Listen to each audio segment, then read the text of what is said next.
하나님 말씀 요한복음 1장 1절에서 3절까지 말씀입니다.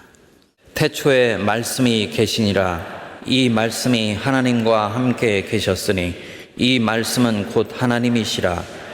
그가 태초에 하나님과 함께 계셨고 만물이 그로 말미암아 지은 바 되었으니 지은 것이 하나도 그가 없이는 된 것이 없느니라. 아멘. 서두에 여러분들께 좀 죄송한 말씀을 드립니다. 오늘은 여러분들이 아주 설교를 듣기 힘든 세 가지 요소를 다 갖추고 있는 날입니다. 첫 번째는 설교가 너무 어렵고요. 두 번째로는 딱딱하고요.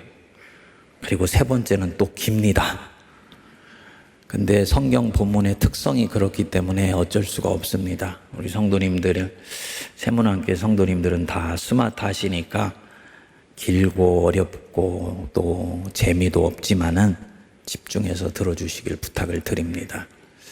가끔씩 제가 세문안교에 와서 설교를 하면서 언젠가 때가 되면 요한복음을 여러분들과 같이 풀어가게 될 날이 올 거라고 말씀을 드렸는데 오늘부터 주일에는 그 요한복음을 좀 묵상을 하게 됩니다.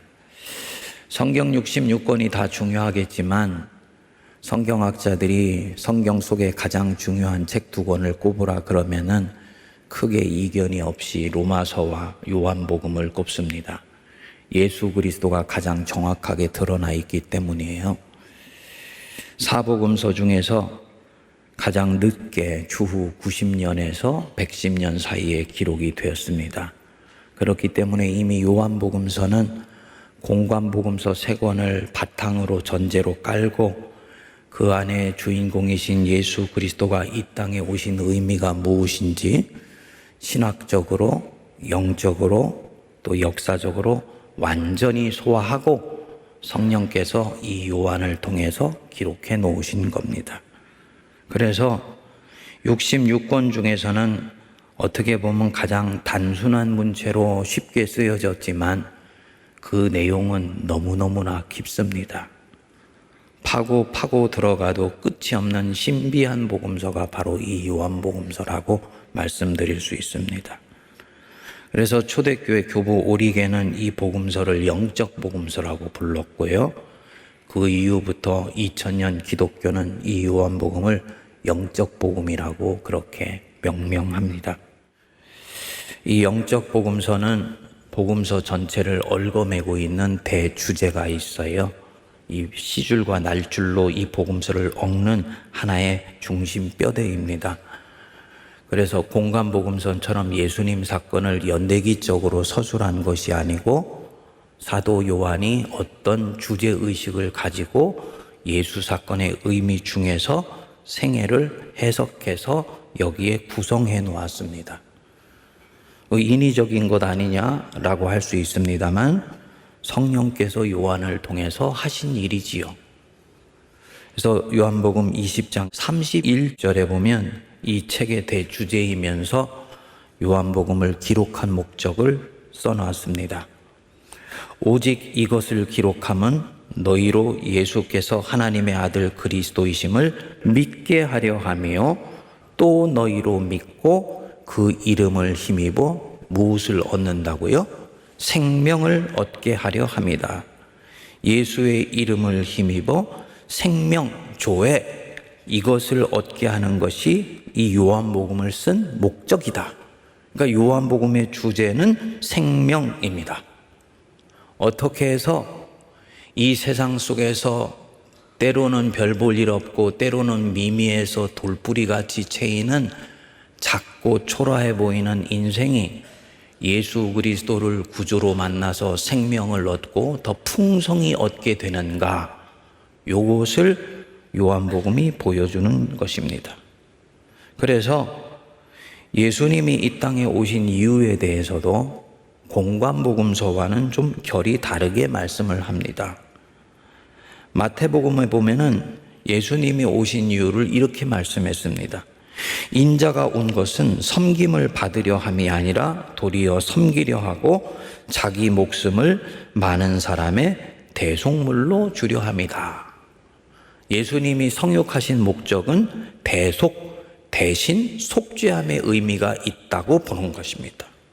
반면에 요한복음 10장 10절에는 내가 온 것은 양으로 생명을 얻고 더 풍성히 얻게 하려는 것이다 라고 말씀을 합니다.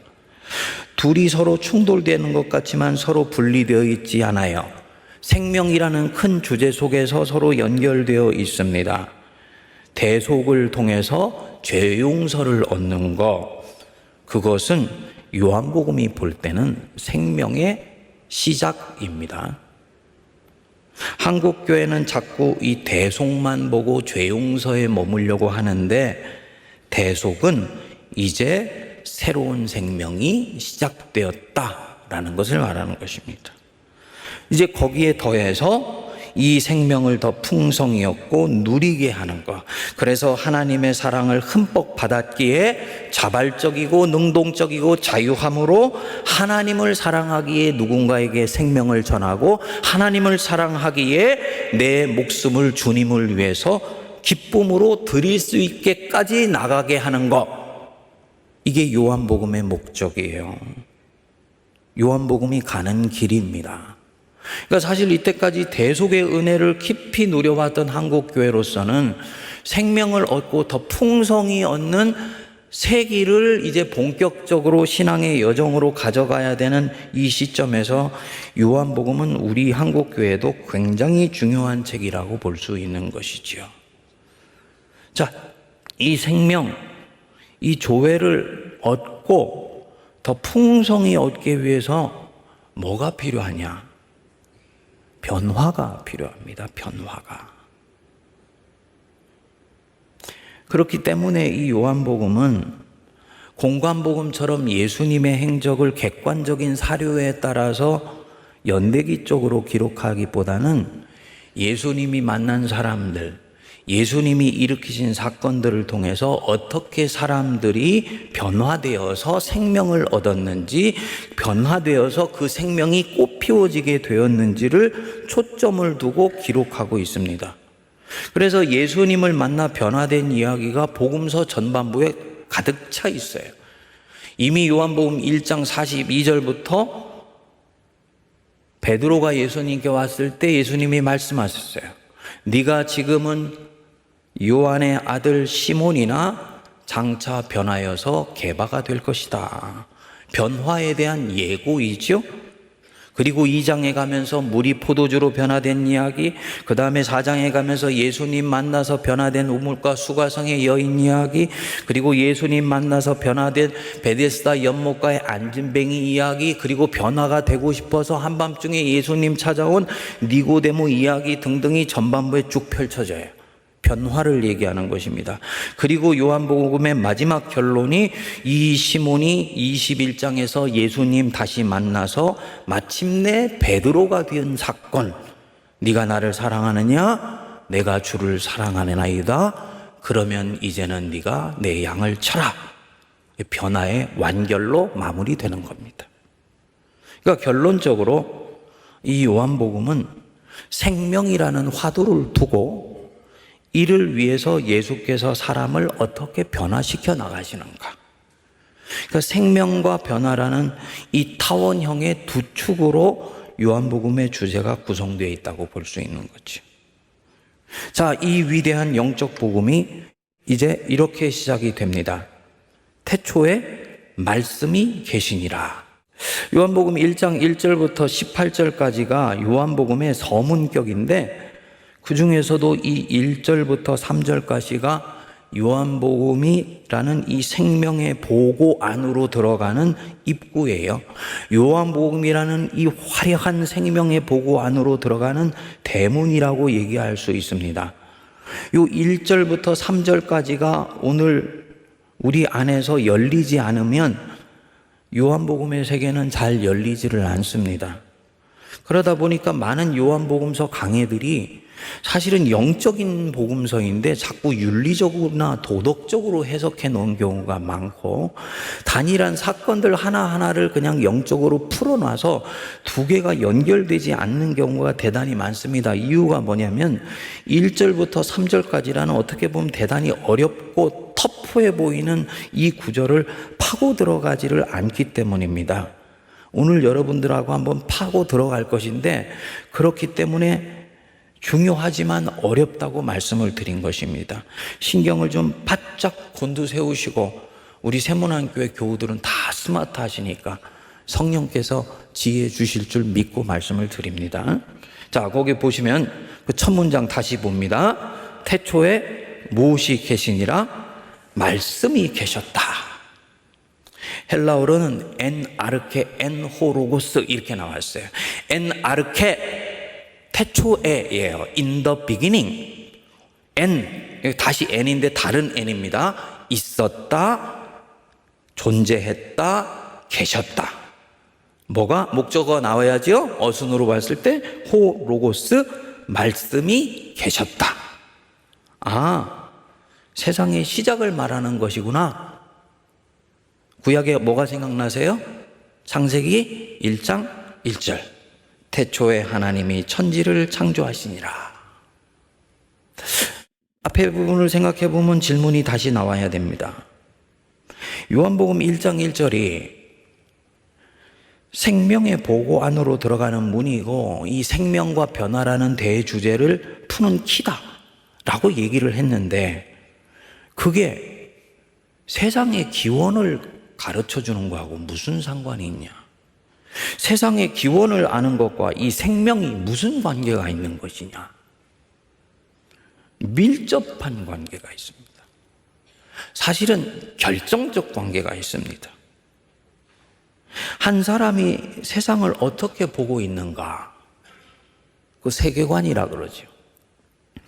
이 세계관에 따라서 그 세상 속에 놓여서 살아가고 있는 내 인생을 바라보는 관점도 달라집니다.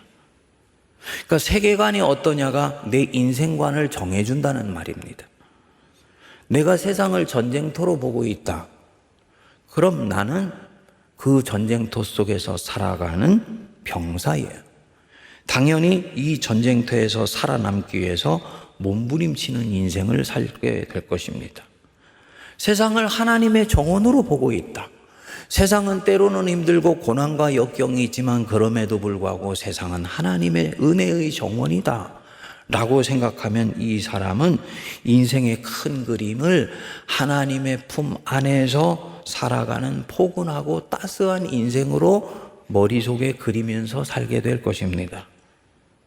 그러니까 세계관이 어떻게 형성되어 있느냐가 인생관을 정해주고 심지어는 자아의식까지도 정해준다는 얘기지요. 자, 그렇다면은 요한복음이 이 책의 목적을 양으로 사람으로 하여금 생명을 얻고 더 풍성히 얻게 한다. 이 생명을 얻는 목표를 이루기 위해서 제일 먼저 이 사람이 무엇이 바르게 자리매김해야 되느냐? 네가 가지고 있는 세계관이 어떤지를 들여다보라는 거예요. 한 사람을 다루는데 요한은 종합적으로 다루려고 그래요. 의사가 사람의 인체를 다룰 때 특정한 자기 전문 분야가 있지만 예과를 할 때 인체 전체를 종합적으로 다루면서 조금씩 범위를 좁혀주는 것처럼 이 영혼의 의사인 이 요한은 한 사람이 생명을 얻고 이를 위해서 변화를 얻는데 이제는 이 세계관 전체의 틀을 다시 잡아서 조금씩 핵심 부위로 내려가는 이런 방식을 취하는 것입니다. 하나씩 뜯어서 볼 필요가 있습니다. 태초에 아까 아르케라 그랬죠? 창세기에 나오는 태초와 한국말로는 똑같아요. 네, 어원적으로는 다릅니다. 창세기의 태초는 시초입니다. 시간의 시작이에요. 시간의 시작에 이 뜻입니다. 반면에 아르케는요, 시간의 시작 이전이에요. 초시간, 우리가 말하는 단어로 하면 영원입니다. 시간도 없고 공간도 존재하지 않는 그때 있었다. 존재했다. 계셨다. 뭐가? 로고스, 하나님의 말씀이신 성자 예수 그리스도, 그분이 거기에 이미 계셨다. 성육해서 우리에게 나타나신 것이 아니고 하나님 우편에 계셨을 뿐만 아니라 이미 아르케 시간이 있기 전에 그분이 거기에 계셨다. 물리학적으로 얘기하면 굉장히 중요한 의미가 있습니다. 시간도 공간도 있기 전에 무엇이 있었느냐? 생각할 수 없어. 그게 물리학이 얘기하는 거예요. 불교는 이 부분까지도 인식론이 갔어요. 그거는 공이었어. 철학적으로는요, 그거는 허무야. 그런데 기독교는요, 아니요. 시간도 공간도 있기 전에 이미 성자 하나님이 거기에 계셨다는 거예요. 근데 우리가 이 부분을 생각하면 머리에 잘 탁 떠오르지 않아요. 여러분 한번 시간도 공간도 빛도 없는 그 깜깜한 무엇을 생각해 보세요. 근데 거기에 성부와 성자가 나란히 계시다. 이미지가 잘 안 그려지시죠? 아마도 여러분들은 아주 수염이 길고 아주 정말 고상하시고 인자하신 할아버지 같은 하나님의 모습과, 그리고 서양 사람의 얼굴을 한 젊은 예수님의 모습을 떠올리실 거예요. 그런데 그것은 왠지 비과학적이고 미신적인 것처럼 느껴져요. 그래서 이 생각을 자리매김하기가 쉽지를 않은 것입니다. 요한도 마찬가지였습니다. 헬라인들에게 보지도 못하고 경험도 못했던 그 역사적 예수를 어떻게 그리스도로 설명해내고 신이라고 설명해내지 쩔쩔맸었어요. 그러는 가운데서 이 헬라인들 안에 보니까 예수님을 설명할 수 있는 아주 좋은 단어가 한 가지 있는 걸 알게 된 것입니다. 그게 뭐냐면 로고스예요. 원래의 뜻이 이 말이라는 뜻인데 철학으로 가면은 그냥 말이 아니고 우주를 움직이는 이성을 얘기하는 것입니다. 아, 이게 바로 구약식으로 얘기하면 하나님의 말씀이 육화돼서 왔다라는 그 예수님의 모습과, 또 세상을 움직이는 보이지 않는 거대한 힘이면서도 인격적인 분을 얘기해 주는데 이 로고스가 아주 좋은 말이겠구나 해가지고 채택해서 가지고 온 것입니다. 저는 정말 이 부분은 성령의 영감으로만 가능한 채택이라고 봐요. 근데 중요한 것은요, 우주의 시작 전에도 우주가 시작한 후에도 세상은 허무가 아니고 공이 아니고 거기에 인격이신 하나님이 계셨다는 거. 그리고 그 인격이신 하나님은 어떤 분입니까? 지금도 우리를 사랑하시는 그분이 거기에 이미 사랑하셔서 우리를 위해 계셨다는 거예요. 이것을 묵상해 보면 우리 존재의 토대나 뼈대가 우리가 생각한 것보다 훨씬 탄탄한 기반 위에 만들어진다라는 것을 알 수가 있어요. 이 3절은 이 만물과 살아계신 이 로고스 말씀의 관계에 대해서 말씀을 합니다. 우리 3절 한번 같이 읽어보겠습니다. 만물이 그로 말미암아 지은 바 되었으니 지은 것이 하나도 그가 없이는 된 것이 없느니라. 자, 이제는 세상의 기원뿐만 아니고 만물의 근원, 물질의 근원을 얘기하는 것입니다. 그 모든 물질, 만물은 그를 통하여 성자 하나님을 컨베이어 벨트 시스템을 통하여서 나오는 것처럼 그분을 통하여 만들어졌다. 만들어질 때 예수님이 컨베이어 벨트 시스템 안에서 물질들의 원형들을 가지고 뭔가를 막 만드셔서 나올 때 물건이 나오게 됐어요.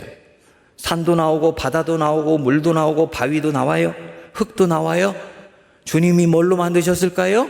사랑으로 빚으셨겠죠. 그렇죠? 그리고 지금 존재하는 것들 그 중에 하나도 그가 없이는 된 것이 없고 지금 존재하지 않는 것은 하나도 없다. 이해가 되십니까? 자, 그래서 이 모든 것들이 로고스이신 말씀을 통해서 만들어지고 지금도 유지되고 있다. 중요한 뜻이 한 가지 있습니다. 세상의 근원은 물질이 아니고 하나님이시다. 아멘 하십니까? 다시 말씀드립니다. 세상의 근원은 물질이 아니고 하나님이야. 너 혹시 교회에서는 하나님이 근원이라고 말하는데 세상에 나아갔을 때 진짜 하나님이 근원이라고 믿고 살아가고 있냐? 요한복음은 이미 서두에서 이 질문을 던지는 것입니다. 여러분, 만일에 세상의 근원이 정말 물질이라면 여기 있는 것을 파고 들어가면 나중에는 수소, 산소, 탄소 남고 그 속에 원자가 있고 분자가 있고 중성자와 양성자가 마지막 물질이다. 그게 우리가 지금 갖고 있는 과학의 끝이다 라고 본다면요, 이것은 모든 존재의 토대가 결국은 물질이라고 보고 있는 것입니다. 우리같이 예수 믿는 사람들이 현대의 이 물질주의 세계관이 잘못됐다고 비판을 하기도 합니다만 과학적으로 보면 결국은 그것은 윤리적인 차원일 뿐이에요. 그들은 얘기할 것입니다. 모든 존재하는 근원은 물질 맞잖아. 그러면 존재의 근원이 물질인데 물질 중심주의와 물질 지향주의를 가지고 살아가는 것이 무엇이 잘못된 것인데? 라고 우리한테 물을 거예요. 근원을 따라서 살고 있는데 뭐가 잘못된 것인데? 예를 들어서요, 옆에 있는 성도님 한번 보세요. 쓱 보시면 돼요. 네, 인사해 주시면 감사하겠고요. 여러분, 우리한테 옆에 있는 이분 누굽니까? 성도, 나와 같은 하나님 백성, 나의 지체. 자, 그럼 그의 존재의 근원은 뭡니까? 하나님인가요? 그렇죠? 그의 존재의 근원은 하나님이에요. 그러니까 나는 그를 함부로 대할 수가 없어요. 물질주의에 의하면요, 그의 존재의 근원은 결국은 물질이에요. 그는 단백질, 지방, 탄수화물로 구성되어 있고 몸의 4분의 3은 물입니다. 근육이 많으면 근육 덩어리고 지방이 많으면 걸어다니는 지방 덩어리. 왜 사람을 그렇게 보냐고요? 그게 그 사람의 존재의 근원이니까. 몸을 입은 존재를 벗겨서 보면 결국은 그 몸덩어리 남잖아. 사람을 자꾸 미화시키지 말고 본질적으로 바라봐. 그는 몸덩어리야. 그래서 근육은 단백질이고 뼈는 칼슘으로 구성된 물질이야. 그것이 어느 순간인가 움직이는 DNA를 가져서 생명이 된 거야. 하지만 그 본질은 물질이야. 이 인식론으로 사람을 보면 그 눈빛이 어떨까요? 절대로 따스하거나 사랑스러울 수 없습니다. 문제는 내가 사람과 세상을 그렇게 볼 뿐만 아니고 그도 나를 그렇게 본다는 겁니다. 저 물질 덩어리, 저 인간. 여기서는요, 진정으로 생명을 사랑한다든지 생명을 경외한다든지 생명을 존중하는 마음이 일어날 수 없습니다. 머리의 차원에서는 그렇게 하면 우리가 불행하니까 사랑하며 살자고 말하지만 이 물질주의 세계관 속에서는 인간을 사랑하거나 생명을 존중하는 마음이 절대로 우러날 수 없어요. 가보 마테라는 캐나다 의사가 있는데 트라우마 치료 전문가입니다. 이분이 이번에 아주 중요한 책을 한 권 냈는데 정상이라는 환상이라는 책입니다. 부제가 인간성을 외면한 물질주의 사회의 모순과 치유. 저자가 말합니다. 자본주의와 공산주의 공이 근대에 들어서 물질주의 세계관이 만들어낸 경제 시스템이다. 이제 세계적으로 공산주의는 무너지고 자본주의가 사람들의 영혼과 정신과 육체 세계를 장악하고 다스리고 있다. 그런데 자신이 중독이나 트라우마나 스트레스에 따라서 온갖 정신적, 육체적 질병을 앓고 있는 사람들을 지난 30여 년 동안을 임상 치료를 하면서 보니까요, 정신적, 육체적 문제의 모든 근원이 현대 자본주의 사회 안에 깊이 흐르고 있는 물질 지상주의와 깊이 연결되어 있더라는 거지요. 그래서 현대의 인간을 괴롭히는 온갖 불안, 염려, 그리고 두려움, 스트레스, 이런 근원이 물질 중심주의, 그리고 이 물질을 계속 추구하며 살도록 우리 안에서 드라이브를 거는 탐욕에 기반하고 있고, 이 탐욕과 물질 중심주의가 서로를 계속 강화시켜 가고 있더라는 거예요. 제가 몇 차례 말씀드렸던 바로 신바알주의 사회입니다. 이 책이 그 증상을 말하고 대안을 말해주는 책인데, 출간되자마자 뉴욕 타임즈의 베스트셀러에 오르고 세계적인 주목을 받고 있습니다.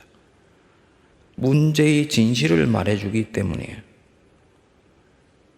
기독교는 이미 시작부터 세상의 기원을 물질 중심주의로 보지 않아요. 태초에 뭐가 계시다고요? 물질이 있는 게 아니라 말씀이 계세요. 하나님이 기원이세요. 하나님이 나를 빚으시고 저 사람도 빚으셨어요. 그렇기 때문에 기독교는 인간을 소홀히 여기지 못합니다. 인간을 존중합니다. 인권을 중요하게 여길 수밖에 없어요. 성도들 많은 분들이 기독교의 적은 이런 측면에서 보면 진화론이다, 이렇게 얘기를 하더라고요. 맞습니다만 적이라는 것은 타겟이 명료해야 돼. 대장을 잡을 때 전쟁에서 이기는 것이지 쫄다고 몇 명 잡아서는 이기지를 못합니다. 진화론보다도 더 본질적인 기독교의 적이 있어요. 화해할 수 없는 적입니다. 물질 중심주의입니다. 물질을 중요시 여기는 풍조, 사조, 문화, 물질 중심주의입니다. 그리고 여기서 나온 물질주의 사회입니다. 세계의 지금의 이 문명은 전형적인 물질주의 사회입니다. 특히 우리 한국이 가장 전형적이에요. 속상하지만 그래요. 2022년에 유엔의 세계 행복 보고서에 따르면 한국인의 행복 지수가 OECD 38개국 중에서 36위입니다. 꼴찌예요, 거의.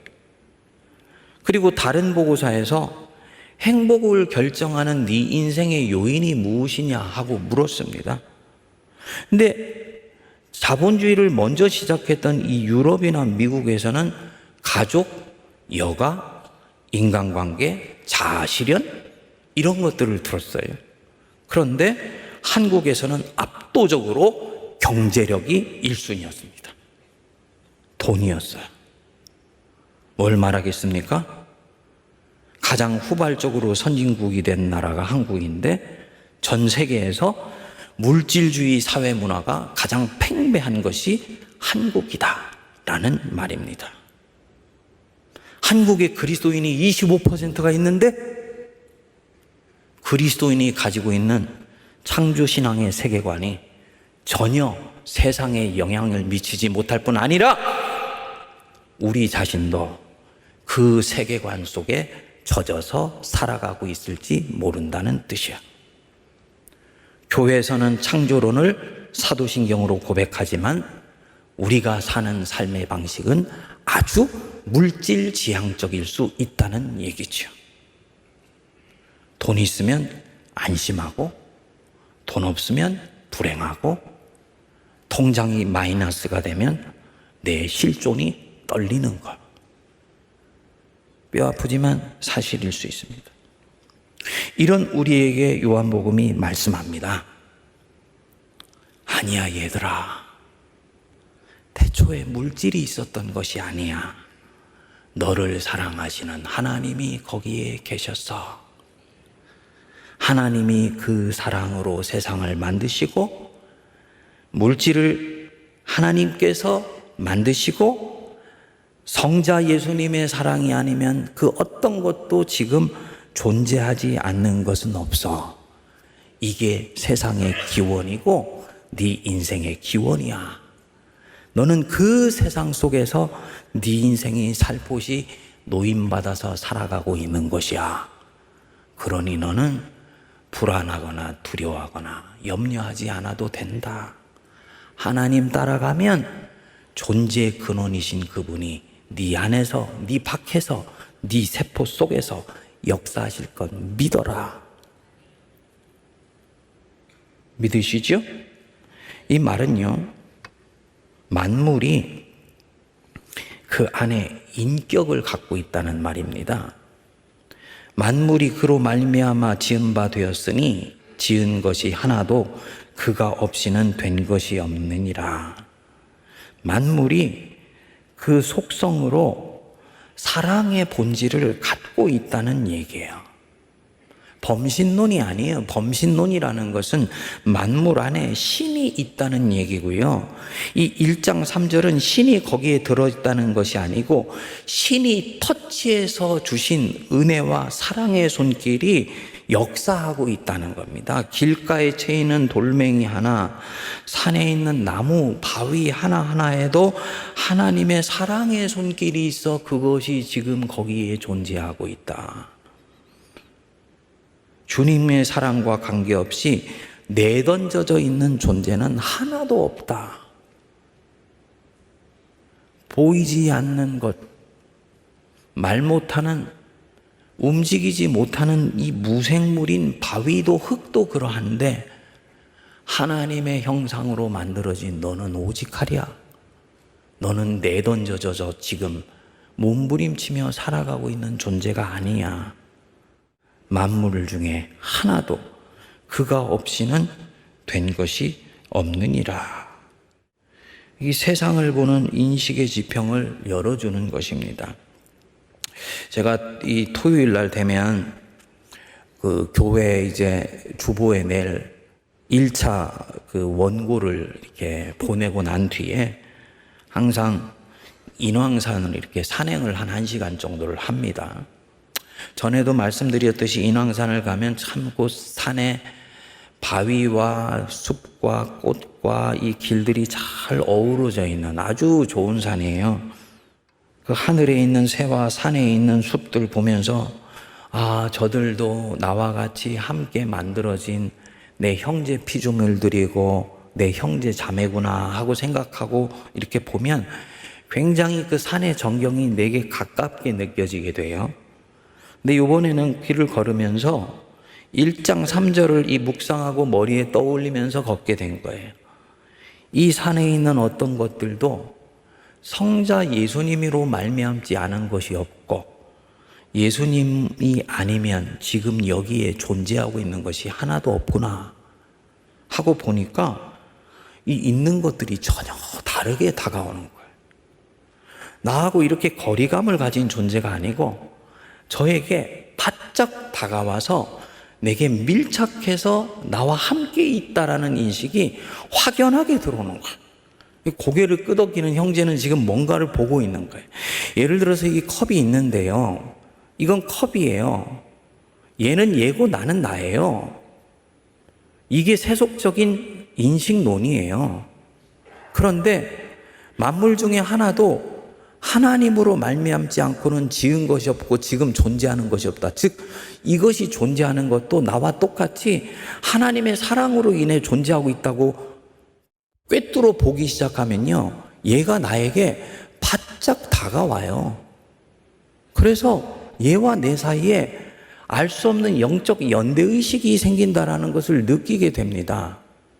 그리고 굉장히 친근한 느낌이 들면서 나를 둘러싸고 있는 세계 전체가 하나님의 은혜의 정원으로 하나님 안에 사랑 안에서 충만한 것 같은 신비한 느낌으로 와요. 토요일 날 이것을 제가 경험한 것입니다. 그것이 사도 요한이 보고 있는 세계입니다. 그리고 예수님이 본 세계예요. 공중에 나는 새를 보아라.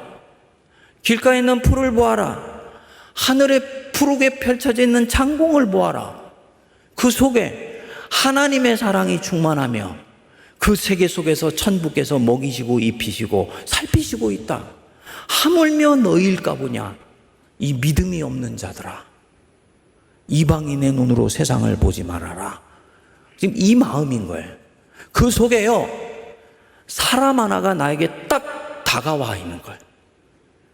그 눈으로 세상을 봤던 사람은 하나님의 형상으로 만들어진, 하나님이 호흡을 집어넣어서 나와 같은 호흡을 갖고 살아가는 그 사람 절대로 경시할 수가 없습니다. 함부로 대할 수 없습니다.